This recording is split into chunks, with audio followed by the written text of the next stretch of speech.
They were dueling from down under. What's up, guys? Jam1 coming at you with a video for recapping what happened at the YCS. It was about 2 days ago, YCS Sydney, Australia. This was the 175th YCS, and basically, if you don't know what YCSs are, they're the Yu-Gi-Oh! Championship Series.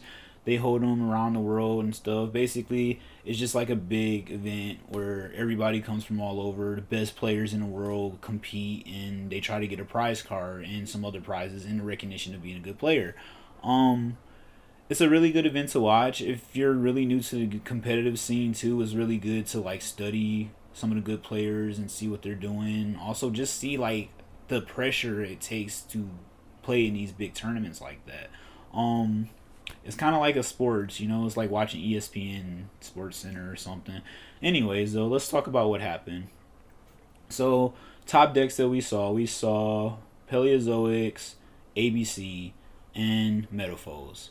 Okay, that was like in the top 8, top 4. It looked like though Metaphors seemed to be taking over. Like they ended up topping the entire event, and like they were everywhere. That deck is kind of getting out of hand, to be honest with you guys. Like, I mean, they have so many resources. It's ridiculous. They just keep destroying their stuff, and then they search and add more, and then they shuffle stuff back and draw. It's doing too much. It's really like a lot happening, and I feel like that's why it was able to beat a lot of these decks that were going. ABC is really good, don't get me wrong, and of course Paleozoic frogs are good as well. But it seemed like while I was watching this, all of these matches kept going into time, but also it seemed like they out resourced them, the other decks. Like when it came to the grind game, they just had more. They kept going, pendulum summon, everything. They had the control. And let's not forget that Metaphors even have the ability to go turn 1 infinity. Like, what? It's kind of ridiculous. I think the deck is really good, and I don't know what's gonna happen with this next ban list. It's kind of interesting. I felt like this YCS wasn't as hype as the last one because I feel like everybody's kind of like, waiting for the ban list. Like right now, this is what's good, but what's gonna happen in a minute? All right, so like talking about the cards that really mattered and made a difference today in that event. There's 3 that came to mind as I was watching this that were just really clutch, and like they decided the matches in many cases. Those 3 cards would be, I would have to say, Solemn Strike, because Solemn Strike is really good.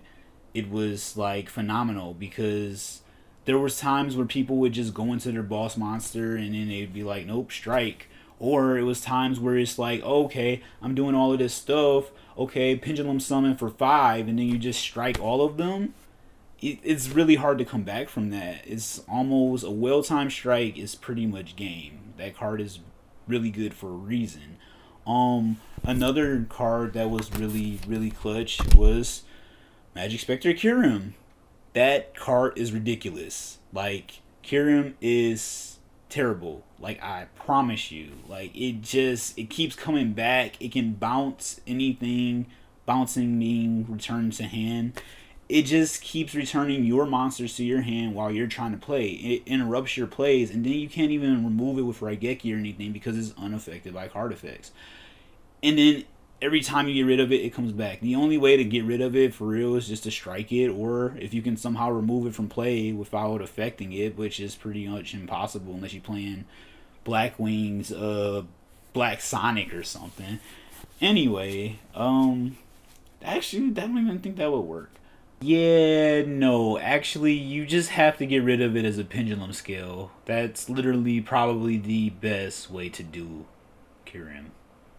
Um, point being, I'm just saying Kyurem is out of hand. It's banned in OCG for a reason. And maybe it'll hit our ban list soon. I don't know. We'll find out. It's got to be coming soon. I feel like they keep teasing us. That's what I'm waiting for. But probably within the next 3 to 2 weeks, we should have a new ban list here. And the last card, this is more of an honorable mention, I would say, is Utopia, the Lightning. That card is like really clutch. Like I see people go into it when they really don't want effects to go off, or in time they really just want to deal that damage, because all you got to do is detach and deal 5. I mean, he's at 5,000, so the difference is normally over 2,000 points of damage, because most monsters aren't that strong. And then when you deal that much damage in time, it's hard to come back by. And not to mention the second effect, that you can't activate anything after it dies. So the monster that it killed in battle, like, no effects can be activated while that happens. So people just, like, they don't get their pluses. Like, it kind of saved the guy in the final round from getting too old, because the guy had Flying Sea, and then he just was like, sorry, not Flying Sea, Retaliating Sea. He had Retaliating Sea, which you would get to search for it after if it gets destroyed. But then he was like, nope, Lightning, no search, your board is clear, now what? And he couldn't recover from that. So Lightning's a really good card, and pretty much any deck that can play level 4s can make it. So really good.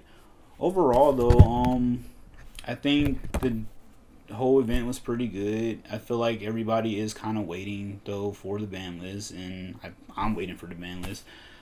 And it'll be interesting to see how the meta changes once Raging Tempest comes out and the fresh new ban list.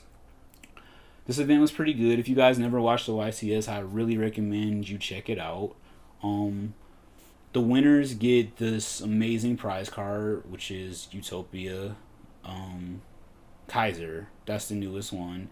And those cards are really, like, hard to get, because you only win those cards when you win these events, and they normally have some really cool effects that everybody wants to get them, and they cost like $1 bajillion. So really good, and you get other prizes too. So check it out. I'm gonna put the link in the description from Konami's channel, and yeah, you guys take care, have a good one, and enjoy life.